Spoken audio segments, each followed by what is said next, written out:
Selamlar herkese, kanalıma hepiniz hoş geldiniz arkadaşlar. Bir süredir bu modelin yapımı benden isteniyordu. Ben de sizlere bu videoda bu güzel modelin yapımını anlatıyorum. Sayıları 1 yaşa uygun. Model için 2 yumak ip temin ederek başlayalım. Şiş numaramız 3,5. 5 adet de düğme gerekli. Modelimizin önü bu şekilde.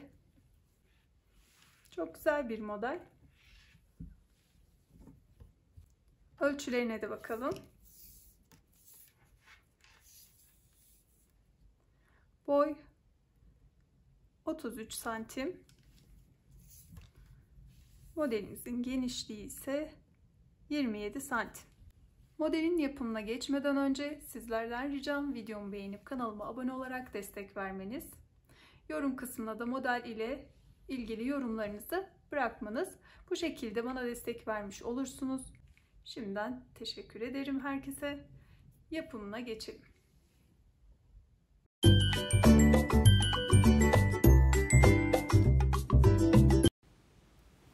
Modelde Himalaya Anti-Peeling Everyday Bebelux kullanıyorum. 100 gram 250 metre bir ip. Şiş numaram ise 3,5. Modele 8 ilmek ile bel kısmındaki yapraklardan başlıyoruz. 8 ilmek attım. Şimdi arka yüzde bir sıra ters örüyorum tüm ilmekleri.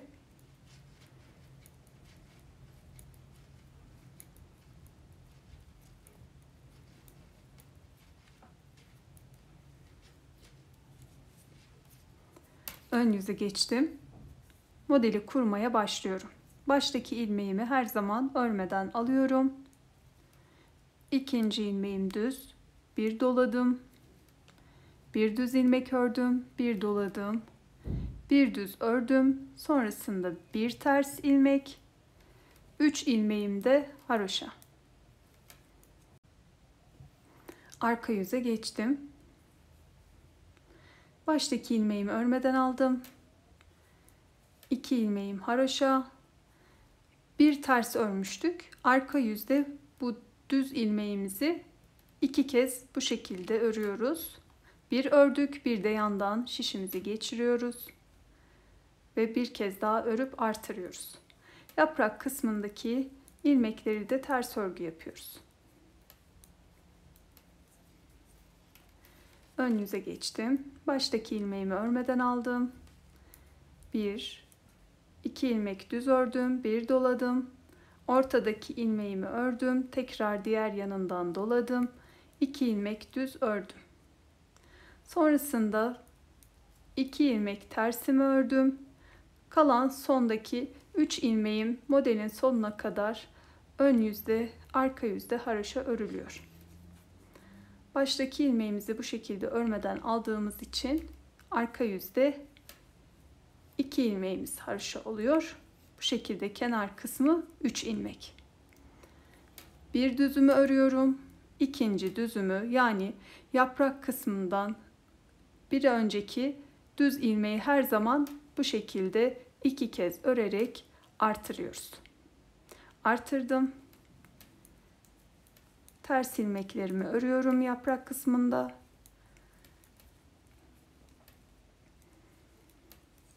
Ön yüze geçtim yaprak kısmından.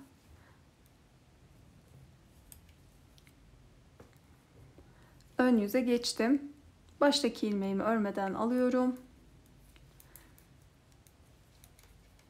3 düz ilmek ördüm, bir doluyorum. Ortadaki ilmeğimi ördüm, tekrar doladım. 3 düz örüyorum. Sonrasında bu kısımda 3 tane ilmeğim oluştuğu için şöyle 3 tersimi örüyorum. 3 haroşamı ördüm. Arka yüze geçtim. Baştaki ilmeğimi örmeden aldım. 2 haroşa ilmek ördüm. 1, 2, 3. düzümü örerken yine artırmamı yapıyorum. Yaprak kısmındaki ilmeklerimi de ters örüyorum.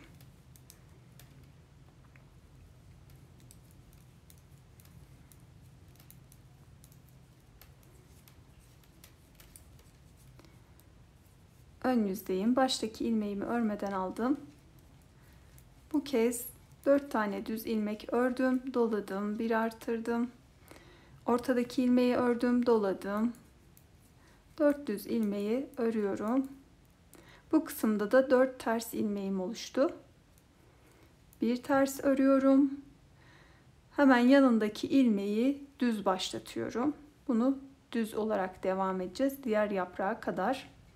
Düz ilmeğimi ördüm. 2 ters, 3 ilmek de haroşa. Arka yüzdeyim. Baştaki ilmeğimi aldım. 2 ilmek haroşa.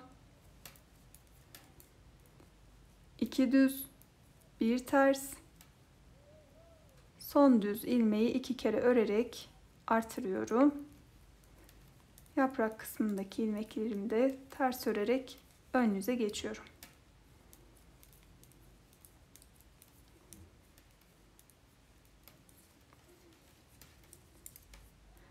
Baştaki ilmeğimi örmeden aldım yine. Bu kez 5 tane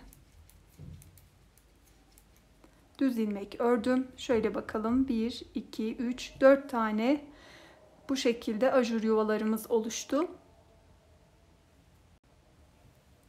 Şimdi 5. ve son kez artırma yapacağız.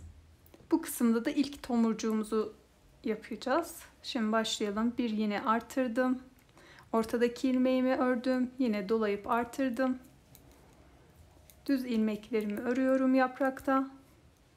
Bu kısma geldim. 2 tane tersim var.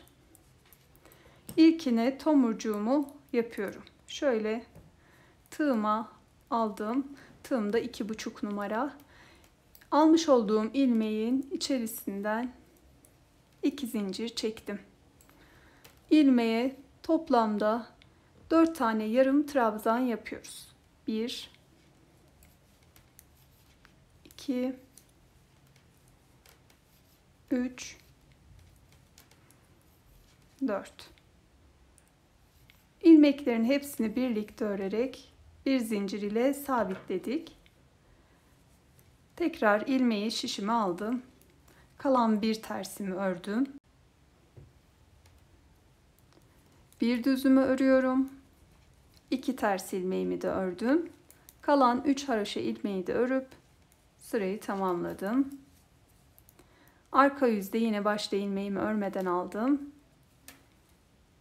2 tane haroşamı ördüm. 1, 2 düz, 1 ters, 1 düz ördüm. İkinci düzü yine 2 kez örerek artırdım.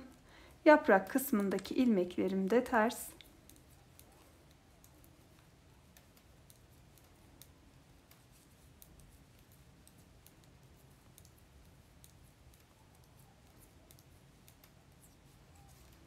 Ön yüze geçtim. Baştaki ilmeğimi her zaman örmeden alıyordum. Şimdi yaprağın ilmeklerini her iki yanda kesmeye başlıyoruz.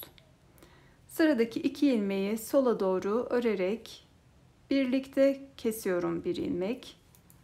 1, 2, 3, 4, 5, 6, 7, 8, 9 tane düz ilmek ördüm. 2 düz ilmeğim kaldı. Bunların da yönünü bu şekilde sağa doğru çeviriyorum ve birlikte örerek kesiyorum. 1, 2, 3 ters ilmeğimi ördüm. 1 düz, 2 ters, 3 haroşa örüyorum. Arka yüze geçiyorum. Baştaki ilmeğimi yine örmeden aldım. 2 haroşa, 2 düz, 1 ters, 2 düz, 3. düzden yine ilmek çıkarıyorum. Yapraktaki ilmeklerim ters.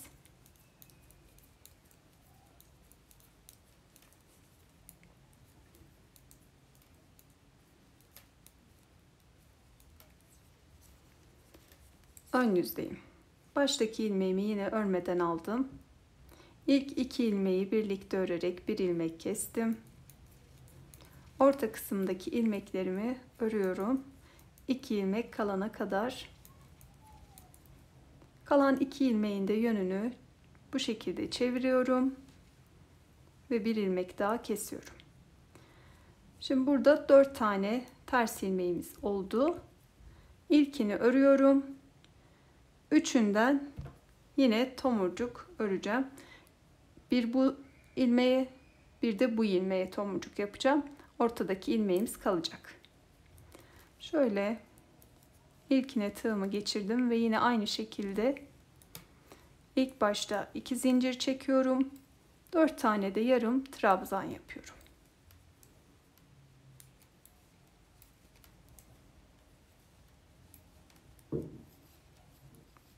İlmeklerin hepsini birlikte ördüm. Bir zincir ile sabitledim.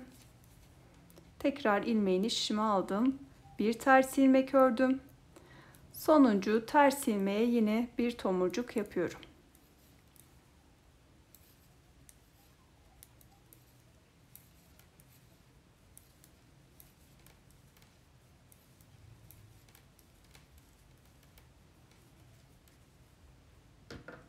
Bir zinciri de sabitledim. İlmeği tekrar şişime aldım. Bir düz ilmeğimi ve 2 ters ilmeği örüyorum. 3 haraşayı da örüp sırayı tamamlıyorum.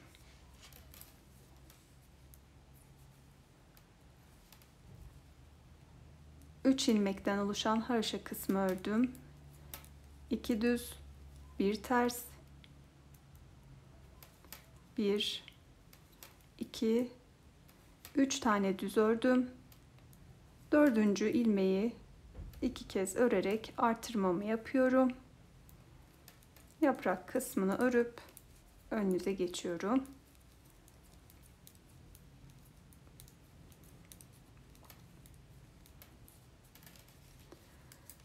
Baştaki ilmeğimi örmeden aldım. Bir ilmek kestim.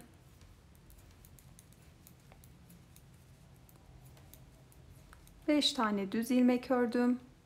Kalan 2 ilmeğin yönünü çevirdim. Bir ilmek daha kestim. Sonrasında 1, 2, 3, 4, 5 tane ters ilmek ördüm. Bir düz, 2 ters, 3 tane de haroşa ördüm. Arka yüzde haroşa kısmı örüyorum. 2 düz, 1 ters, 1, 2, 3, 4 düz, 5.'den artırmamı yapıyorum.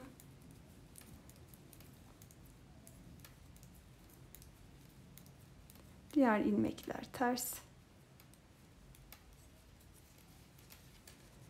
Baştaki ilmeğimi örmeden aldım yine. Bir kestim. 3 düz örüyorum. İlmek yönlerini de çevirdim. Bir ilmek daha kestim. Şimdi sonuncu tomurcuk çalışmamızı yapacağız. Bunun için de 1, 2, 3, 4 ters ilmek ördüm. 2 tane ters ilmeğim kaldı. Bu yaptığımız ilk tomurcuğu hizalayarak buradaki ikinci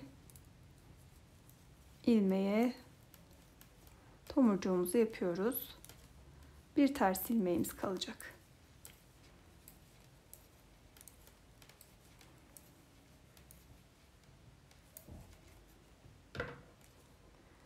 Tomurcuğu yaptım. Kalan bir ters ilmeğimi örüyorum. Bir düz, 2 ters, 3 haroşa,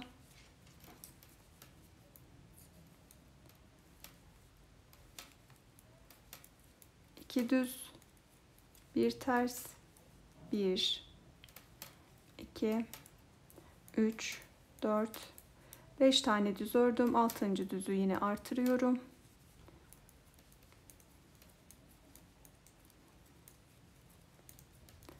Yaprak kısmındaki ilmekleri de ters ördüm.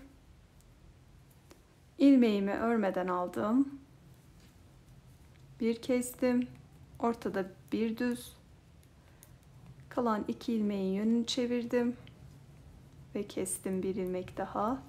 1, 2, 3, 4, 5, 6, 7 tane ilmeğimi ters ördüm. Bir düz örüyorum.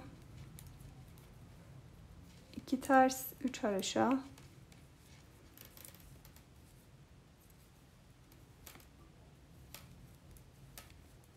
ilmekleri yönlerine doğru örerek devam ediyorum. 2 düz, 1 ters,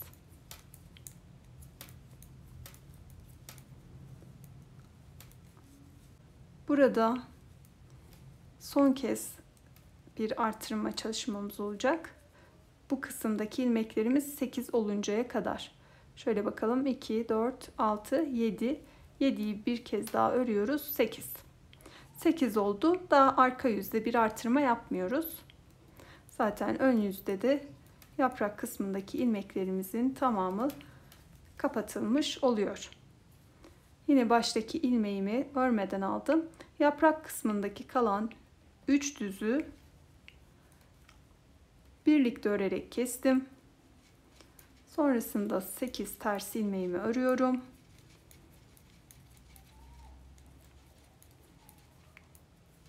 Bir düz, 2 ters, 3 haroşa, arka yüzde de haroşa ilmeklerimi ördüm. 2 düz, 1 ters, 8 düz,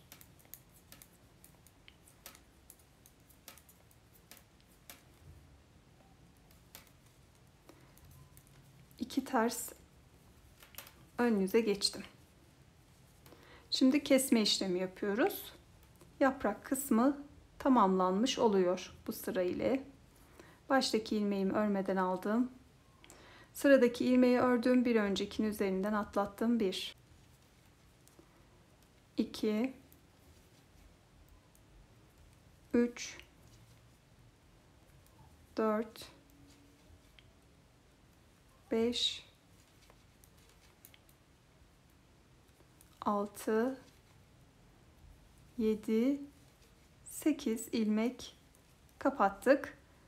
Bu kısımda da sayalım bakalım kaç ilmeğimiz kaldı. 2, 4, 6, 7, 8. 8 ilmeğimiz kaldı. Yani sıra sonunda, yaprak modelinin sonunda 16 ilmeğimiz kalması gerekli. 8'ini kesip 8 ile devam ediyoruz. Şimdi burayı kestikten sonra diğer yaprağın hemen kurulumuna başlıyoruz. Bu ilmeğimiz bu başlarda her zaman örmeden aldığımız ilmek olacak. Bir düz örüyoruz, bir dola, bir düz, bir dola, bir düz yaprağı kurduk. Arada bir ters ilmek, 3 ilmeğimiz haroşa model sonuna kadar yine aynı şekilde örülüyor. Arka yüzde bir düz ördük. Bunu yine 2 kere örerek artırdık. Yaprak kısmındaki bu 6 ilmeği de ters örüyoruz.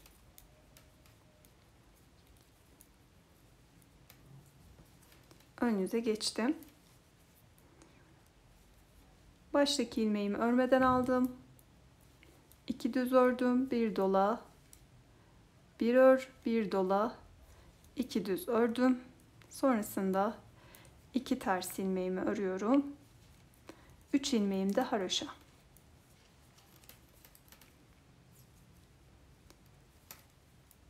Haroşa kısmı ördüm. 1, ikinci düzümü yine 2 kez örüyorum. Artırmamı yapıyorum. Yaprak kısmındaki ilmeklerim ters.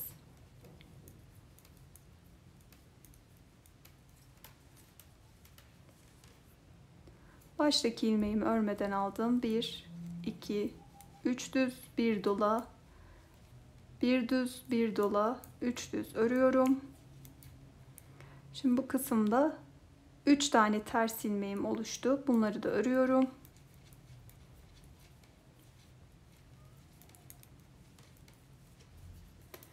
Üç haroşayı da ördüm. Arka yüzde haroşa kısmı ördüm. 1, 2, 3. düzden artırmamı yapıyorum yine. Yaprak kısmını örüyorum.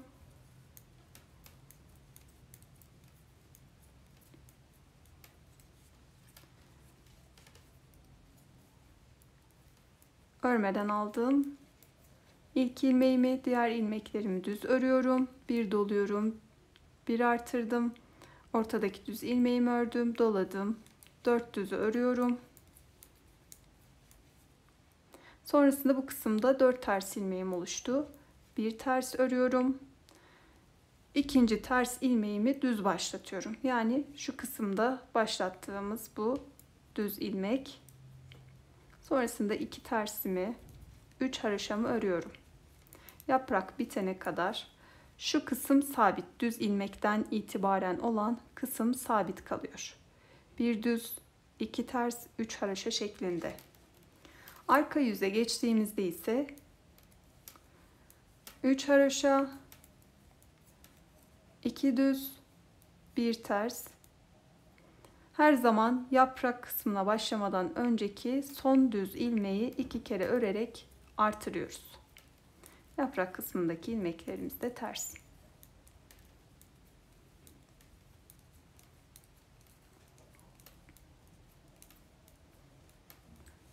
Ön yüze geçtiğimizde şöyle bir bakalım. 1, 2, 3, 4 ajur deliğimiz oluşmuş. 5.'yi artırırken ilk tomurcuk çalışmamızı da yapıyoruz.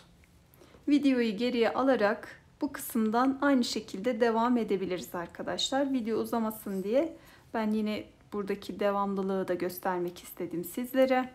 Videomuzu geriye alıp 5. ajur artırmasından devam edebiliriz. Bu kısmı ilerletebiliriz.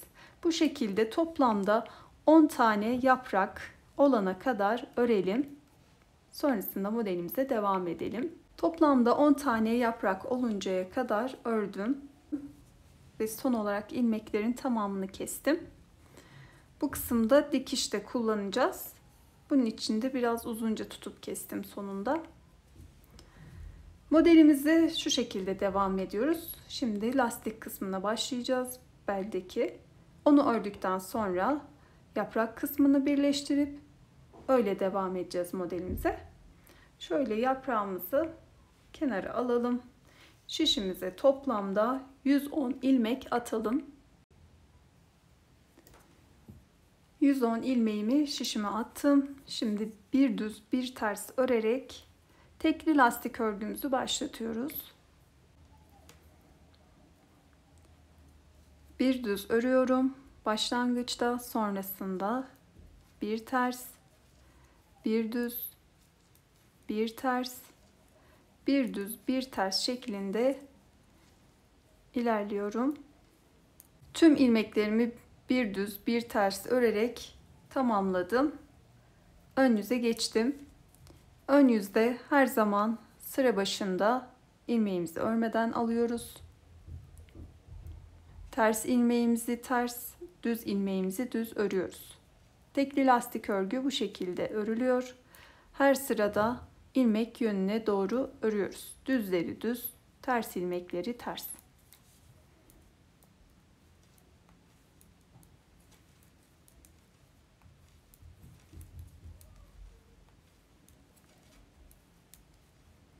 Sırayı tamamlayalım.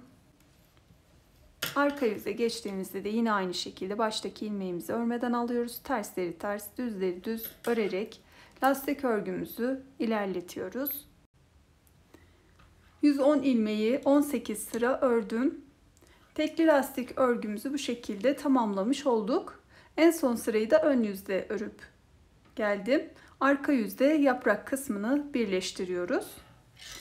Şöyle lastik örgümüzün ön yüzü, ördüğümüz yaprak örgünün de ön yüzü üst üste gelecek şekilde bu kısımdan, bu her kenar ilmeğinden alarak birleştirmemizi yapacağız. Baştaki ilmeğimiz ve buradaki en uçtaki ilmeğe şişimi geçirdim.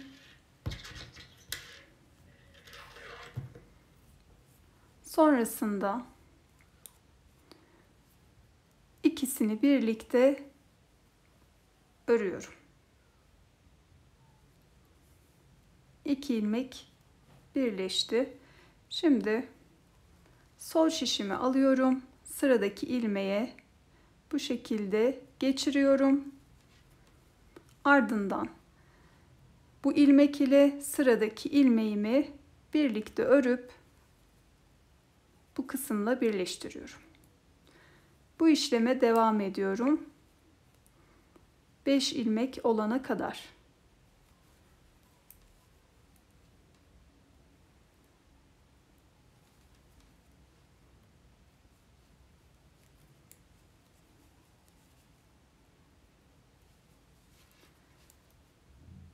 Sıradaki kenar ilmeğinden alıyoruz. Şişimizdeki bir ilmekle birlikte örüyoruz. Birleştirme bu kadar kolay. İlk başta zorlansak da sonra elimiz alışıyor. 5 ilmek ördüm. Şimdi burada bir artırma yapıyorum. Bir ilmek artırdım. Şöyle hesaplayalım. Bu kısımlarda yaprak kısmına, orta kısma geldiğimizde bir ilmek artırıyoruz. Yani her yaprakta bir ilmek artırıyoruz. Bu şekilde 10 ilmek daha eklenecek. Şişimizde 120 ilmek olacak. Evet, devam edelim birleştirme kısmına. Sıradaki ilmeğimizde yine aynı şekilde örüyoruz.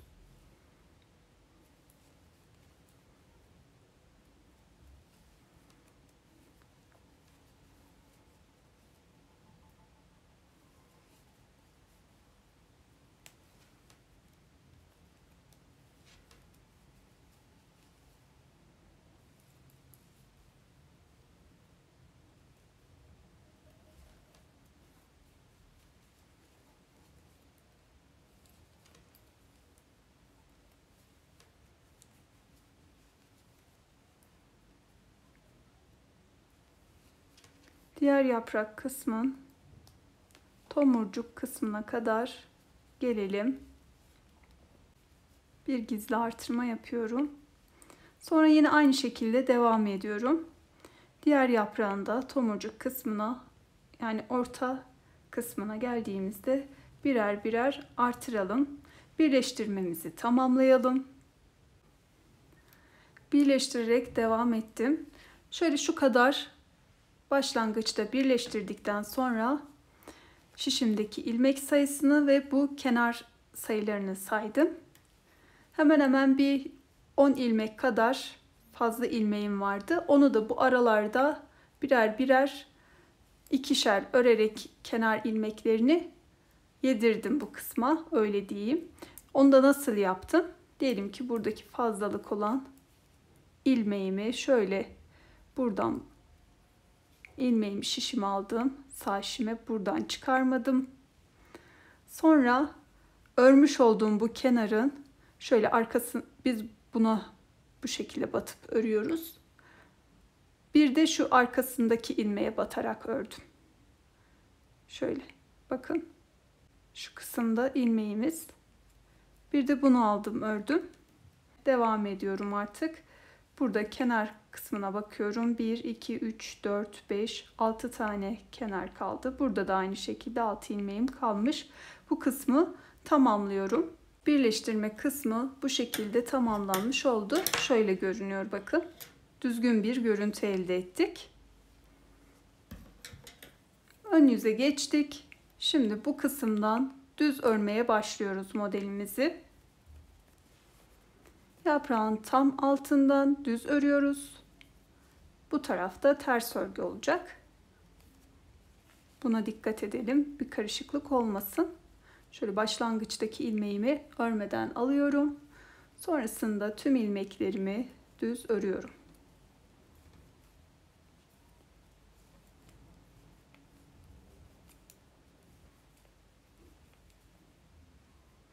Artırmış olduğumuz ilmekleri de şöyle yandan şişimizi geçiriyoruz. Düz örüyoruz. Toplamda şişimizde 120 ilmeğimiz olacak. Bu sırayı tamamlayalım. Ön yüzü örüp arka yüze geçtim. Arka yüzde de yine baştaki ilmeğimizi örmeden alıyoruz. tüm ilmeklerimizi ters örgü yapıyoruz. Ön yüzde düz, arka yüzde ters örerek bu kısmı da ilerletelim. Devam edelim arkadaşlar.